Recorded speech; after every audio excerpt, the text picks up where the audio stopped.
Really? Her and Madison came to the public together.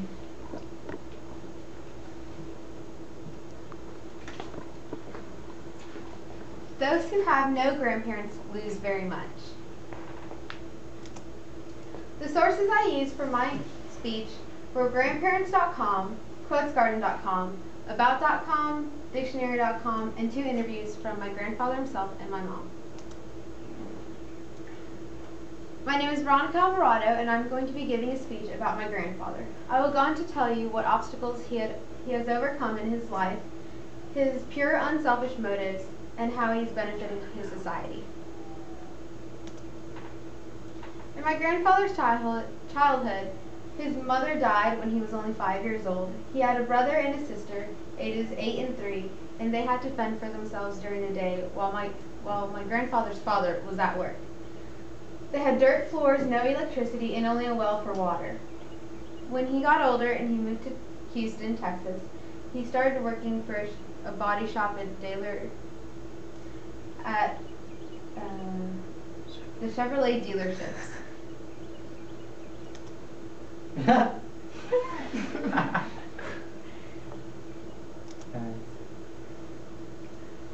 To demonstrate some of my grandfather's unselfish motives, when he first moved to Houston, somebody told him there was a place where he could go to get free food.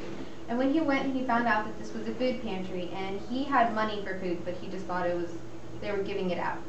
And when he found out this was for families that were very poor, he started going twice a week to help unload the packages of food and to deliver them, and he still has been doing that ever since he moved to Houston.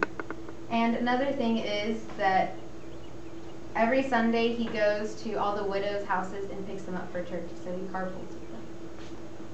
Okay. My grandfather has rough working hands, but they hold the gentlest love. When I stand before God at the end of my life, I would hope that I would not have a single bit of talent left, and I could say, I used everything you gave me.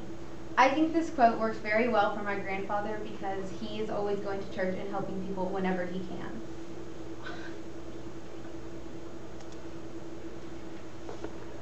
As a part of his society, he is almost like a grandfather to his entire church because he is an usher at his church, and he actually opens and closes the church, and he is also a Knights of Columbus. Grandfathers are for loving and fixing things. I think this is a wonderful quote because to everybody, when they talk about their grandfather, you know, everybody loves their grandfather because they love them and they do fix things. When you're having a bad day, there's somehow they can always make it better. So in conclusion, even though my grandfather grew up in a harsh, uncaring world, he managed to care for all the world and becoming people's best friend and my grandfather along the way. Thank you. Good job.